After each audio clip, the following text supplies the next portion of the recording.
Question 56 from T S Grewal, cash flow statement. तो मिसी limited as on 31 मार्च जो balance sheet given है, इसमें हमें जो पहली इन्फॉर्मेशन दी गई है दैट इज शेयर कैपिटल की है विदाउट एनी वर्किंग नोट। तो ये हमारा कैपिटल जो है 12 से 16 लाख हुई है। इसका मतलब हमने इश्यू ऑफ शेयर किया होगा। तो इसको हम फाइनेंशियल एक्टिविटी में पैसा आया प्लस करेंगे। रिजर्व एंड सरप्लस 1 दिया है, तो डिटेल देखेंगे बच्चों इसकी। इसमें सिक्योरिटी प्रीमियम रिजर्व आ गया है। तो याद रखिएगा ये पॉइंट, इस क्वेश्चन का जो वैल्यू पॉइंट है वो यही है। सिक्योरिटी प्रीमियम रिजर्व का मतलब है कि जो शेयर हमने इस बार इशू किए हैं, जो 12 लाख रुपए के शेयर हमने इस बार थे, जो अब 16 लाख के हो गए हैं, इसका मतलब हमने जो 4 लाख रुपए के शेयर इशू किए हैं वो प्रीमियम में शेयर इशू किए हैं। क्योंकि हमारा प्रीमियम का अमाउंट जो है सिक्योरिटी प्रीमियम रिजर्व बढ़ा है फ्रॉम 0 to 20, तो इसका मतलब है हमने 20,000 रुपये में एक्स्ट्रा इसमें मांगे हैं। तो हमें मिले होंगे 4,20,000 रुपये, जो कि हमारी फाइनेंशियल एक्टिविटी में प्लस हो जाएंगे। यानी हमने जब शेयर जो इशू किया है वो ज़्यादा में इशू किया होगा, और उसका जो बाइफिकेशन है, जो टोटल 4,20,000 आए हैं, 4 लाख शेयर के आए हैं और 20,000 रुपये प्रीमियम के आए हैं।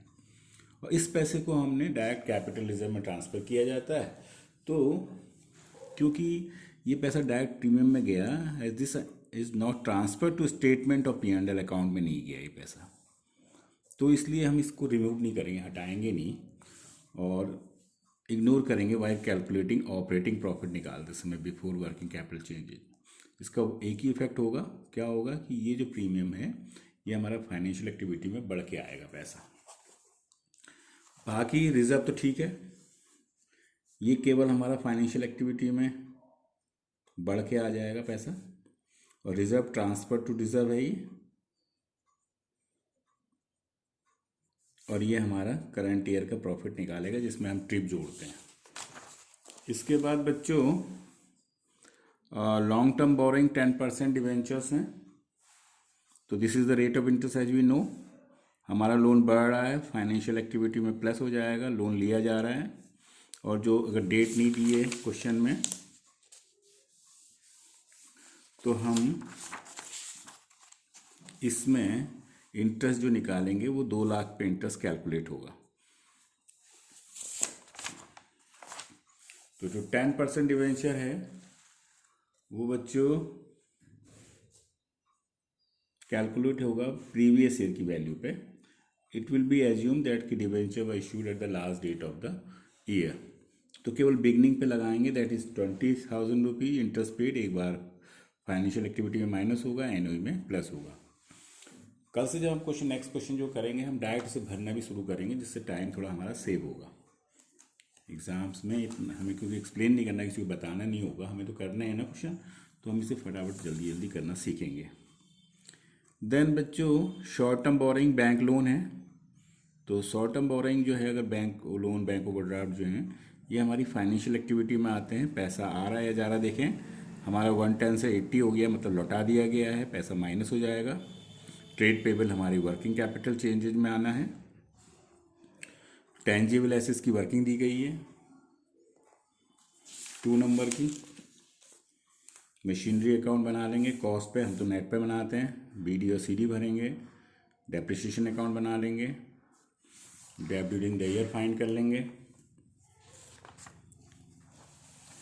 तो हमारा डेप्रिसिएशन अकाउंट बन जाएगा बच्चों। इसमें मशीन एक बेची भी गई है, तो उसकी भी इंफॉर्मेशन देख लेते हैं। During the year machine costing 140, जिस पे कि 1,10,000 का डेप लगा, यानी वो 30,000 की हो गई है, जिसको कि हमने 20,000 में बेच दिया है। 1,40,000 की मशीन थी, 110 में हमने इसे डेप लगाया इस पर, तो ये 30,000 की हो गई।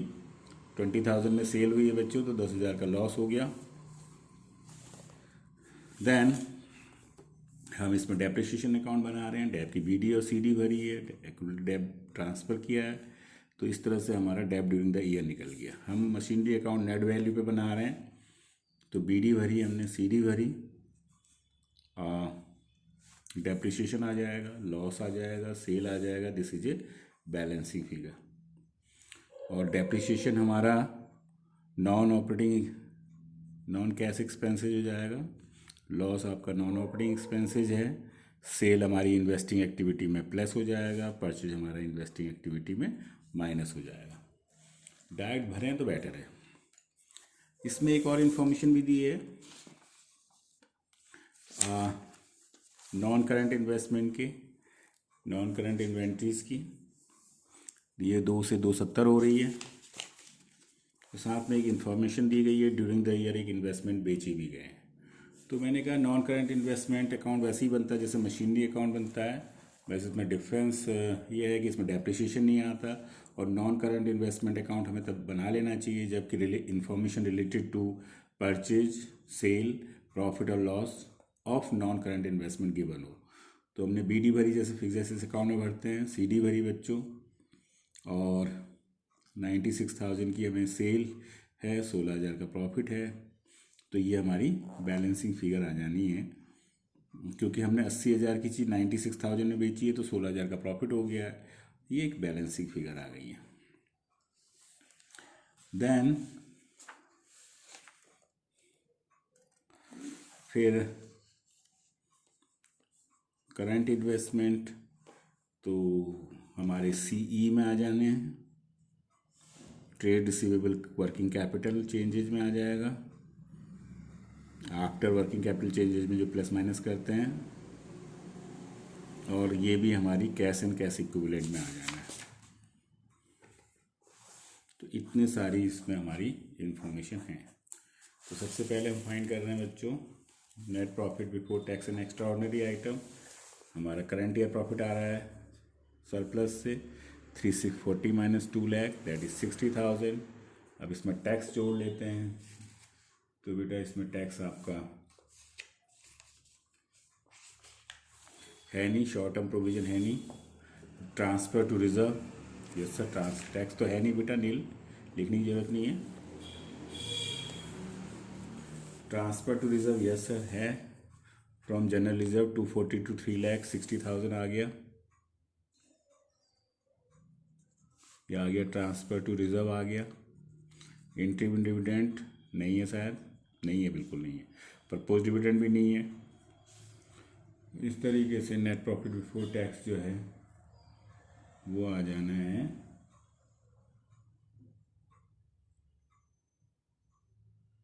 सरप्लस हमारा कितना है, सरप्लस हमारा है, गलत लिखा हमने, सरप्लस हमारा है 340 माइनस 2 लाख, 340 था ये, तो दैट इज 340 माइनस 2 लाख, तो this was 1,40,000।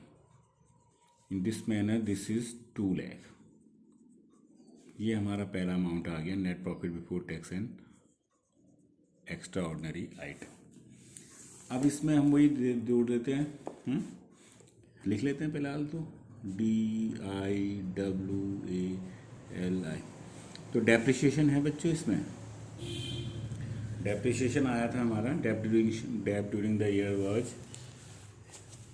Depp during the year था बच्चों, हमने ये 1,60,000। इंटरिम डिविडेंड नहीं है, return of underwriting commission and preliminary expenses वगैरह भी नहीं है। एमोराइजेशन हाँ, इंटेंजिबल एसेट्स थी नहीं, और लॉस ऑन सेल है इसमें, यस सर लॉस है, लॉस ऑन सेल 10,000 का, और भी लॉस हुआ था। अच्छा, increase in provision for bad date है नहीं। देन हमारा आइटम टू बी डिडक्टेड भी है इसमें, देखा आइटम टू बी डिडक्टेड, तो इसमें प्रॉफिट हो रहा है ना, एक profit on sale of non current investment. आपके ये 80,000 के एक नॉन करंट इन्वेस्टमेंट हमने 96 में बेचे थे, तो 16,000 का प्रॉफिट हो रहा है, ये माइनस हो जाएगा। और इसमें एक इंटरेस्ट पेड भी था, सॉरी शुरू में इंटरेस्ट पेड, तो depreciation, interest, return of, amortisation, loss और increase in provision for bad debt. Interest है हमारा 20,000 का, एक 80, एक 90 और 16 का नेगेटिव है। तो ये हमारा आया operating profit before working capital changes.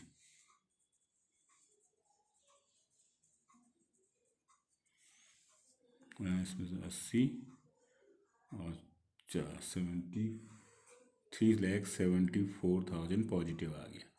अब इसमें हम करेंगे करंट एसेट्स करंट लायबिलिटी का कंसिडरेशन। क्वेश्चन नंबर 56 था। तो एक तो था हमारी करंट एसेट्स, ये ट्रेड पेबल, तो ये 180 से 150 हो रही, decrease in trade payable 30,000 minus कर दो इसको। और रिसीवेबल भी है बच्चों इसमें। ट्रेड रिसीवेबल कितने हैं? 4 लाख, ये भी घट रहे हैं। डिक्रीज इन ट्रेड रिसीवेबल, ये हमारे 4 से 180 हो रहे, 220 घटते हैं तो प्लस हो जाएंगे ना। तो ये सॉल्व किया तो 190 पॉजिटिव। ये हमारा आ गया cash generated before tax paid. ये आपका ये सॉल्व होके प्लस में आ जाना है।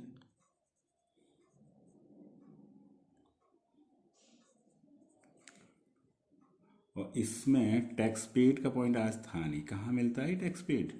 Provision for tax, short term provision में मिलता है, तो है नहीं आज। कितने तरीके होते हैं इसके? 3 तरीके होते हैं टैक्स के। कौन सा वाला टैक्स यहाँ पर माइनस होता है? प्रीवियस ईयर वाला। Cash flow from operating activity. अब इन्वेस्टिंग में क्या होता है? तो change in fix assets and non current investment जो होता है वो हमारा ऑपरेटिंग में आता है। तो हमारे इन्वेस्टमेंट में अगर आपको देखो, change in fix assets and non current investment में जो है वो इन्वेस्टिंग में आता है। तो टेंजिबल का याद है आप लोगों को क्या था? टेंजिबल में हमने मशीन खरीदी थी, परचेज ऑफ मशीनरी हुई थी 8,80,000 की, माइनस सेल भी हुई है मशीन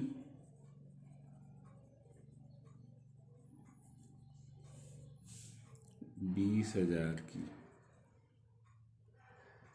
प्लस हो जाएगा। हमने परचेज किए थे, हाँ, purchase of non current investment खरीदे थे 1,50,000 के, पैसा चला जाएगा। और सेल भी किए थे, sale of non current investment. तो sale of non current investment कितने के हुए थे? सेल किए थे 96,000 के, पैसा आया। इसमें कोई इंटरेस्ट रिसीव्ड वगैरह का चक्कर नहीं है। Interest received, dividend received, rent received, ध्यान रखते रहना उसका। तो माइनस का हो गया, प्लस का तो हो गया 116, और माइनस का हो रहा है 13 के 9, 10,30,000। तो ये घटाएंगे इसको 14, 10, 9 लाख। ये आया नेगेटिव का investing activity. Financial change in capital and boring is comes here. तो बेटा इसमें इश्यू ऑफ शेयर कैपिटल था, याद है आपको? इशू ऑफ शेयर कैपिटल, कितने के शेयर हमने इशू किए थे? 4 लाख के किए थे क्या? 12 से 16 हो गए। 4 के किए थे, प्रीमियम में किए थे, तो 4 लाख ये और 20,000 हमारा प्रीमियम बढ़ा था। वो इसी वजह से बढ़ा होगा कि जो हमने शेयर इशू किए थे वो प्रीमियम में इशू किए थे। 4,20,000 इशू ऑफ शेयर कैपिटल के बाद फिर हमारा बोरोइंग डिवेंचर हमने क्या किया, डिवेंचर बच्चों हमने इशू कर दिए। इशू ऑफ डिवेंचर 1,20,000, इस पैसा आ गया। इंटरेस्ट हमने पे भी किया था। इंटरेस्ट कितना पे किया था बच्चों इसमें याद है? 20,000 का इंटरेस्ट पे किया था, पैसा गया। और भी कुछ चीज़ हुई इसमें, कोई शॉर्ट टर्म बोरिंग भी ली थी फाइनेंशियल एक्टिविटी में। तो होता है ना बेटा, हम बाद में हम क्या करेंगे, क्वेश्चन के दौरान ही हम इसको भरते भी चलेंगे, वो सीखेंगे किस तरह से करते हैं। तो टाइम कम बस मतलब बस बर्बाद होता है। तो लोन हमने लौटा दिया, नहीं तो अब दोबारा मेहनत करनी पड़ रही ना क्वेश्चन देखने में। तो अगर हम क्वेश्चन को देखते रहें और वो इन्फॉर्मेशन को अगर डायरेक्ट भरते रहें जो हमें सिंपल इन्फॉर्मेशन है, तो फिर बाद में ज़रा सा हमारा समय बच जाएगा। तो पेमेंट ऑफ बैंक लोन यानी शॉर्ट टर्म लोन था ये।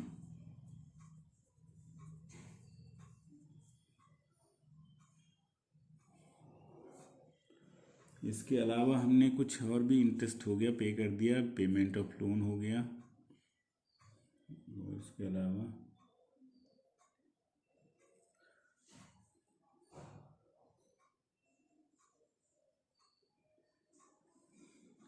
तो ये हो ही गया फिर ये। तो ये हो गया 5,40, 5,40 का मतलब 4,90, हाँ पॉजिटिव। ये आगे एफ है। अब इन तीनों को हमने जोड़ा तो ये आ गया हमारा नेट इंक्रीज। तो ये नेगेटिव है 9,14, पॉजिटिव का है 10,54, तो 1,40 आ गया हमारा नेट इंक्रीज। इसमें ओपनिंग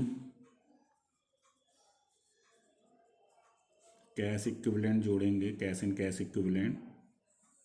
कैसे जोड़ते हैं सर इसको? प्रीवियस ईयर का कैश, प्रीवियस ईयर का कुछ कैश कितना है 2,40 और 80,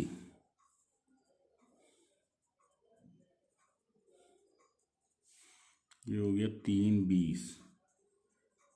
आंसर आना चाहिए 4,60। देखते हैं closing cash and cash equivalent, current year का कैश, करंट ईयर का करंट इन्वेस्टमेंट, तो ये 4,60 हो गया। तो आंसर की आप चाहें तो एक बार ढंग से इसकी कॉपी कर लेते हैं।